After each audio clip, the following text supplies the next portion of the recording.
Assalomu alaykum hammaga. Bugun sizlar bilan IELTS'ning Speaking Part 2 qismi bo'yicha gaplashamiz. Agar siz time managementda qiynalayotgan bo'lsangiz yoki nima ideya topa olmasdan qiynalayotgan bo'lsangiz, ushbu video aynan siz uchun. Speaking Part 2 o'zi nima? Part 1 tugagandan keyin examiner Part 2 qismiga o'tadi va Part 2 da sizga birinchi beriladigan narsa bu cue card. Cue cardda sizga mavzu beriladi va mavzuni tagida bullet pointlar bo'ladi. Ushbu bullet pointlar bu mavzuga asoslangan savollar. Odatda juda qisqa bo'ladi. Where, why, how, when degan savollarga javob berishingiz kerak bo'ladi. Undan keyin esa examiner sizga 1 minute time beradi. Ushbu vaqt oralig'ida sizni vazifangiz o'sha cue cardga tayyorlanish. Keyin 1 minutdan 2 minut oralig'ida siz gapirishingiz kerak bo'ladi. Ba'zi holatlarda part 2 tugagandan keyin examiner sizga follow up question beradi. U question juda ham random, ba'zida berishi mumkin, ba'zida bermasligi mumkin va u question mabodo sizga tushib qolsa, panika qilib, qo'rqib qolmang. U hech narsani anglatmaydi. U questionga xohlaganingizcha short answer, long answer berishingiz mumkin. Cue card berilgandan keyin ko'p studentlar panikaga tushib qoladi. Nima gapirsam ekan, qanaqa ideya bersam ekan, grammatikaga urg'u beraymi yo vocabularyga urg'u beraymi deb o'ylanib qoladigan studentlarga bitta oddiy yechim bor. Panika qilmasdan sizni vazifangiz, fokus qiladigan narsangiz bu delivery processda, ya'ni nima ideya berishingiz va u ideyani examinerlar umuman umrida eshitmagan, noodatiy, g'ayritabiiy ideya bo'lishi shart emas. Oddiy, sodda gapirsangiz bo'lgani. 1 minut ichida qanday qilib samarali tayyorlansa bo'ladi. Ko'p kandidatlar panikaga tushib qolishadi, chunki ular nima ideya berishni, nima haqida gapirishni yoki kim haqida gapirish haqida juda ham ko'p o'ylanib qolishadi va bu narsa xato. Birinchi narsa, sizlarga maslahat beradigan narsam bu sentence yozmasdan ko'proq so'z yozish. Masalan, ko'p kandidatlar sentence yozishadi. I want to describe my grandfather and he is the person I admire the most. He is intelligent, qilib sentence yozadi. Uni o'rniga bullet point, ya'ni qisqacha so'z yozganingiz ancha foydaliroq. Masalan, grandfather, intelligent, smart, admire qilib so'zma-so'z yozganingiz sizga vaqt tejaydi. Qanday qilib part 2 da ideal javob bersa bo'ladi deb so'raydigan studentlar uchun javob oddiy. Ideal javob berish simply impossible, ya'ni bu mumkin emas. Ko'p kandidatlar qolipga kirib, struktura bo'yicha javob berishga harakat qiladi. Bu narsa atchasti, ya'ni qisman to'g'ri, no ko'p strukturaga berilib ketib, nima gapirayotganingizni esingizdan chiqazib olib, kasha qilib yuborishingiz ham mumkin. Birinchi qilishingiz kerak bo'lgan narsa bu kirish qismidan boshlash. Chunki juda ham ko'p studentlar, masalan, describe the person you admire degan cue card tushsa, ko'p studentlar shunaqa javob beradi. Grandfather yoki it's my grandfather. Buni o'rniga kirish qismidan boshlasangiz, sizni javobingiz more logical sound qiladi examinerga.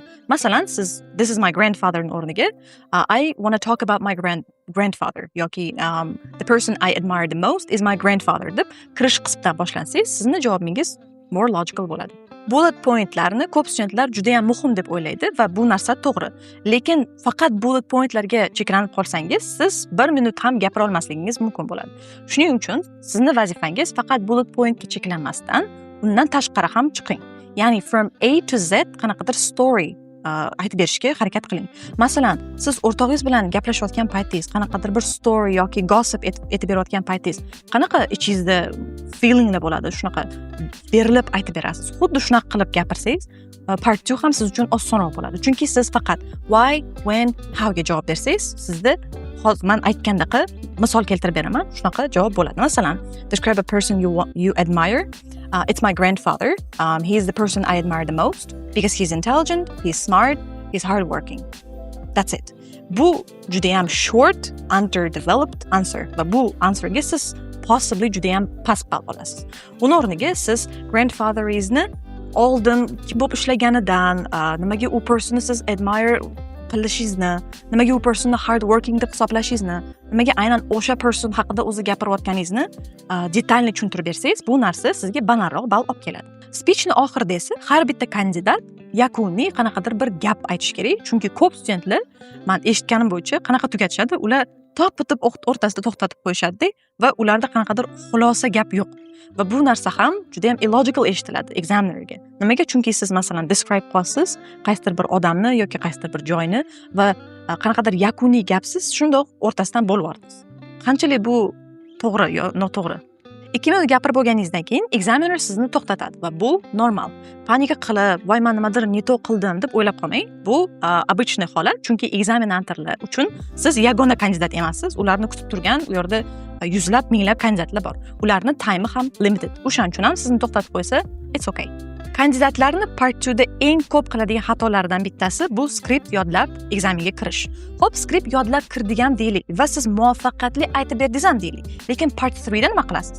Part 3 da уже ready, learned, memorized speech sizga yordam bermaydi. Shuning uchun iltimos Part 2 ga skript yodlab kirmanglar. Chunki u aniq bilinadi va examiner native speaker yoki native like speaker bo'lgani uchun ham u narsani sezadi. Shuning uchun siz juda past ball olishga likely bo'lasiz agar siz memorized speech yodlab kirsangiz. Ikkinchi eng ko'p keng tarqalgan muammolardan bittasi bu kandidatlarni xato qilgan paytda to'xtab qolishi. Nimadir ideya yetishmay qoladi yoki siz уже haddan tashqari gapirib bordim deb o'ylaysiz yoki nabarot juda ham kam gapirib bordim deb o'ylab to'xtab qolasiz va ideyangizni o'zingiz basically kesib yuborasiz. Bu narsa ham xato. Chunki siz xato qildingizmi, o'shani qanaqadir qilib yopib keting yoki ahamiyat bermaslikka harakat qilingda, just continue speaking va it will be all right. Uchinchi xato bu listing, ya'ni fikrlaringizni yoki qanaqadir bir vocabularyni просто list qilib ketish. Masalan, my grandfather is smart, intelligent, and hardworking. Just explain why.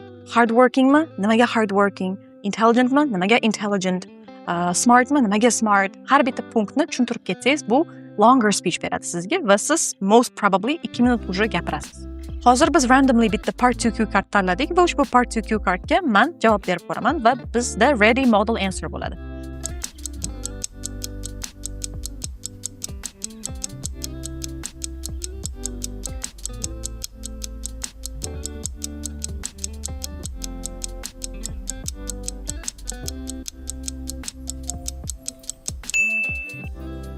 I don't know many people, honestly, who are really good at planning things, but I want to talk about my best friend, who's not just my best friend, but also my colleague. Her name is Darina.